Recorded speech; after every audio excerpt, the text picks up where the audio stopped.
예, 출애굽기 3장 16절 17절 제가 읽겠습니다. 너는 가서 이스라엘 장로들을 모으고 그들에게 이르기를 여호와 너희 조상의 하나님 곧 아브라함과 이삭과 야곱의 하나님이 내게 나타나 이르시되 내가 너희를 돌보아 너희가 애굽에서 당한 일을 확실히 보았노라. 내가 말하였거니와 내가 너희를 애굽의 고난 중에서 인도하여 내어 젖과 꿀이 흐르는 땅 곧 가나안 족속, 헷 족속, 아므리 족속, 브리스 족속, 히위 족속, 여부스 족속의 땅으로 올라가게 하리라 하셨다. 하라. 그래서 오늘 출애굽기 3장 16절에서 17절 말씀을 가지고 제가 사실은 오늘 제목을 험한 세상 다리가 되어 그렇게 정했어요. 근데 그렇게 정하고 나니까 어디서 많이 듣던 그 제목 같아서 네이버를 쳐봤어요. 어디서 들었지? 사이먼 카펑클의 험한 세상 다리가 되어, 이게 노래 제목이더라고요. 그래서 고난주간인데 좀 그렇다 그래갖고 제목을 바꿨어요. 영광으로 나아가는 다리라고.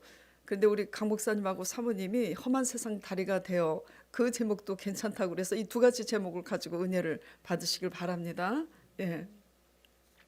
제가 오래전에 아주 생생하게, 아주 리얼하게 실제 같은 이제 꿈을 꾼 적이 있어요. 이제 어떤 꿈이냐면 골짜기와 정상이 이어진 그 태산같이 높은 산에 오르는 꿈을 꾼 적이 있습니다.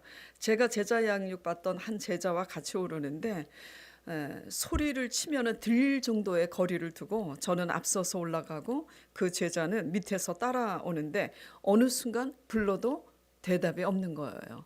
왜 대답이 없을까? 내려간 겁니다. 그래서 이제 다시 평지로 내려갔어요. 그래서 제가 이끌고 다시 같이 올라가야 되기 때문에 저도 다시 내려갔어요. 평지로. 그 제자를 데리러.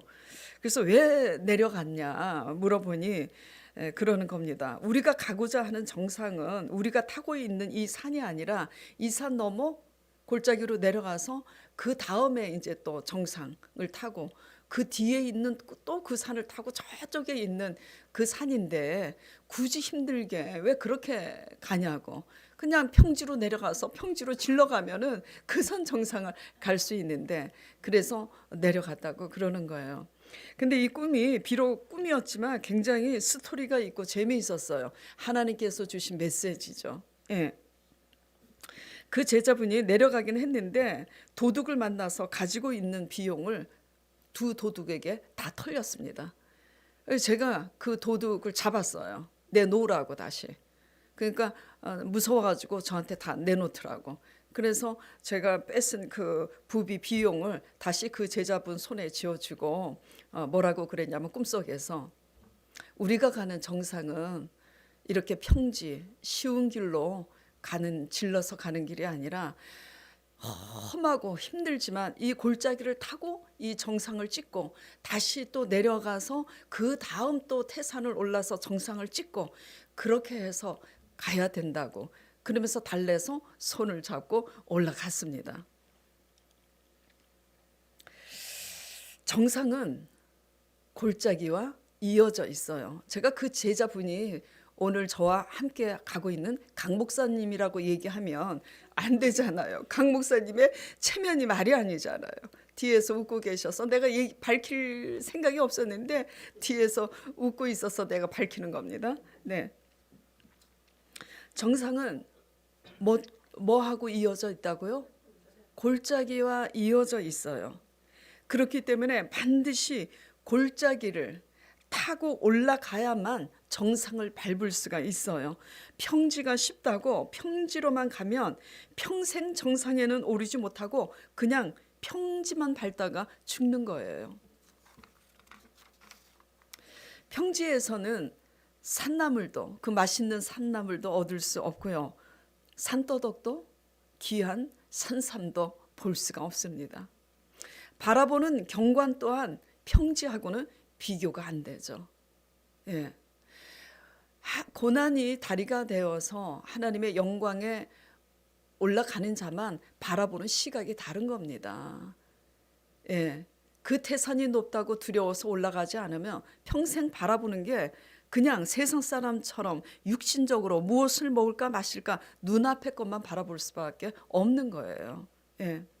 골짜기와 정상은 이어져 있듯이 고난도 영광과 이어져 있습니다.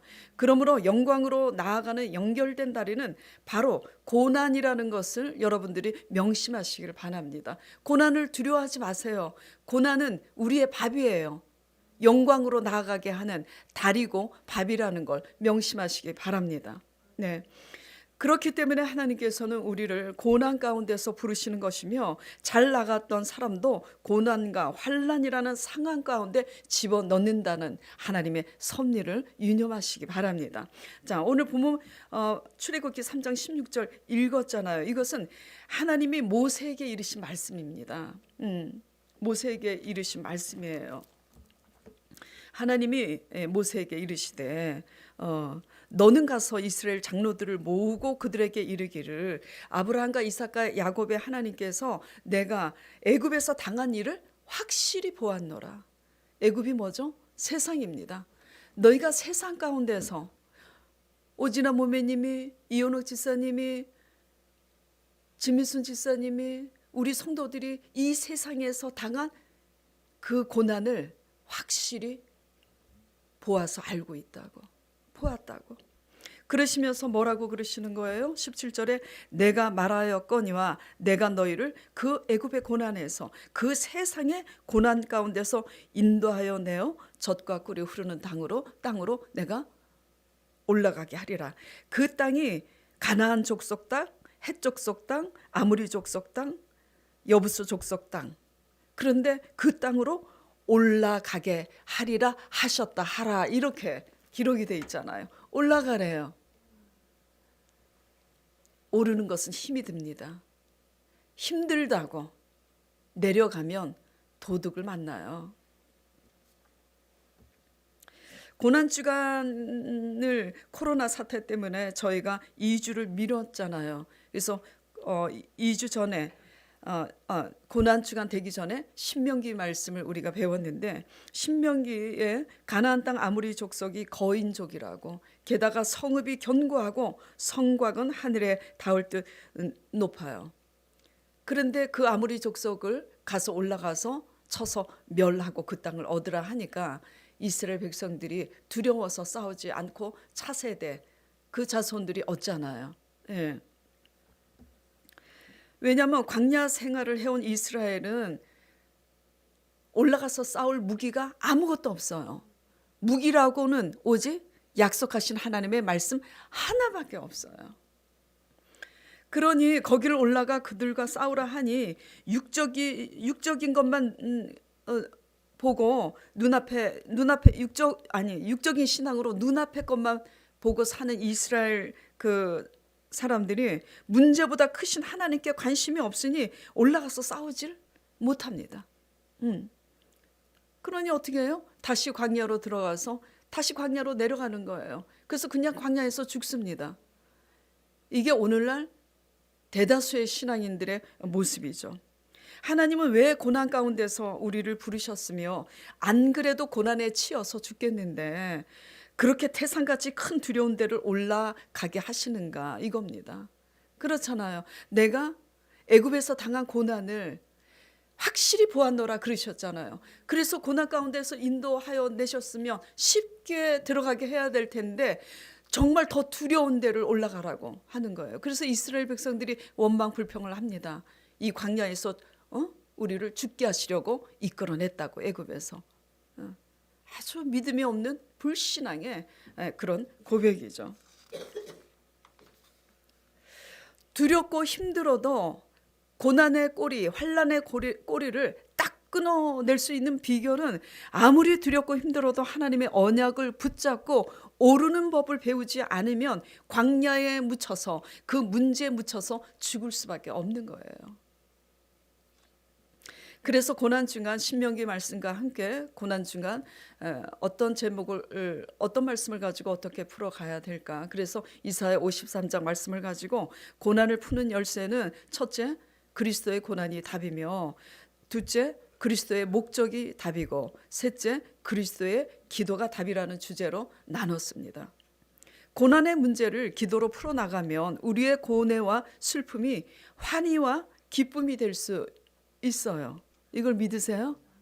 예. 기도하지 않고 염려만 하면 어떻게 되나? 그 염려는 꼬리에 꼬리를 물고 그 불신앙의 믿음대로 염려거리는 더 확산돼요. 더 많아져서 실타래처럼 엉켜서 결국은 묶이게 됩니다. 신앙이 육신적이면 이상하게 먹고 사는 것에만 죽을 똥 살똥 매달리는데 기도는 하지 않아요. 기도하는 게 훨씬 쉬운데, 먹고 살기 위해서 아침부터 저녁 때까지 얼마나 애굽의 노예처럼 살잖아요. 그것보다 기도 1시간 하는 게 훨씬 쉬운데도 신앙이 육적이면 본능적이면 기도를 하지 않습니다. 성도들이 아무리 많아도요, 기도하는 사람은 소수예요. 예. 사무엘상 1장 이하에 보면은 한나 얘기가, 한나의 노래 때문에 한나 모르는 사람이 없을 거예요. 한나 얘기가 나옵니다. 엘가나라 하는 제사장이 두 아내가 있는데 하나는 한나고 하나는 분인나예요. 한나는 본처예요. 분인나는 첩이죠. 왜 첩을 들였나? 한나는 자식을 못 낳아요. 엘가나 제사장이 한나를 더 사랑합니다. 그런데 분인나가 아들을 놓고 자식을 놓다 보니까 이제 본처를 괄세하는 거예요. 왜냐하면 남편이 본처인 한나를 더 사랑하니까 그 질투심 때문에 본처 한나를 속을 뒤집는 거예요. 그래서 분인나로 인해서 한나가 분인나가 격동시키니까 한나가 너무나 고통스러워. 그런데 사무엘상 1장 2장을 계속 묵상하다 보면 한나가 격동시키는 분인나와 싸우고 다퉜다라는 말은 한마디도 없습니다. 이게 고난을 풀어나가는 하나님의 방법인 거예요. 그래서 한나가 분인나와 싸우지 않고 사무엘상 1장 6절에 보면 여호와께서 그로 성태치 못하게 하심으로 그 대적 분인나가 그를 심히 격동시켜 번민케 하더라. 그런데 한나가 10절에 마음이 괴로워서 여호와께 기도하며 통곡하며 하나님께 엎드렸더라 기록이 되어 있습니다. 여호와께서 그로 성태치 못하게 하심으로라는 그 말씀에 또한 우리가 주목해야 됩니다. 하나님께서 우리에게 고난을 허락하시고 환난을 허락하시는 거 하나님의 섭리예요. 그런데 그 고난을 인간적으로 풀고 인간적인 또 방법으로 다투고 이러는 것은 다 하나님의 방법이 아니에요. 여호와께서 잠잠히 끌려가신 것처럼 한나가 잠잠히 분인나와 싸우지 않고 하나님께 엎드립니다. 기도하며 통곡합니다. 그 통곡을 누구에게 다 쏟아붓냐면 하나님께 쏟아붓는 거예요. 그렇게 하니 사무엘상 1장 20절에 하나님께서 들으시고 한나가 잉태하게 됩니다. 때가 되매 아들을 낳죠. 근데 그 아들의 이름을 사무엘이라고 하잖아요. 사무엘의 뜻이 뭔지 알아요? 이렇게 기록이 되어 있습니다. 사무엘상 1장 20절에 하나님이 들으시고 한나가 잉태하여 때가 되매 아들을 낳아 이름을 사무엘이라 하였으니 이는 내가 여호와께 그를 구하였다 함이더라. 그래서 사무엘의 뜻은 하나님께서 들으셨다라는 뜻입니다.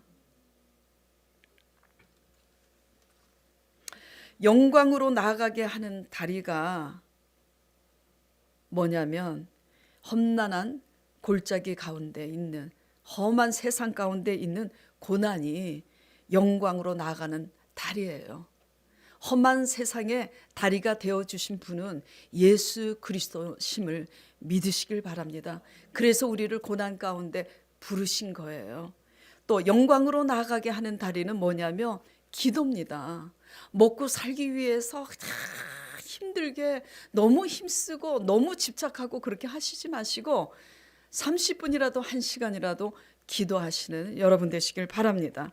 예수 그리스도께서 십자가 고난을 달게 받으시고 그 험한 십자가 마다하지 않고 십자가에 오르셨기 때문에 부활의 영광이 있는 거잖아요. 그렇죠? 올라가는 자만 느끼고 아는 겁니다. 그러므로 영광에 나아가는 다리는 고난임을 명심하시고 고난을 다리 삼아 기도하시고 고난을 다리 삼아 믿음으로 부여잡으시고 고난을 다리 삼아 순종하는 법을 배우시고 하나님께 나아가시는 저와 여러분 되시기를 축복합니다. 네, 기도하겠습니다.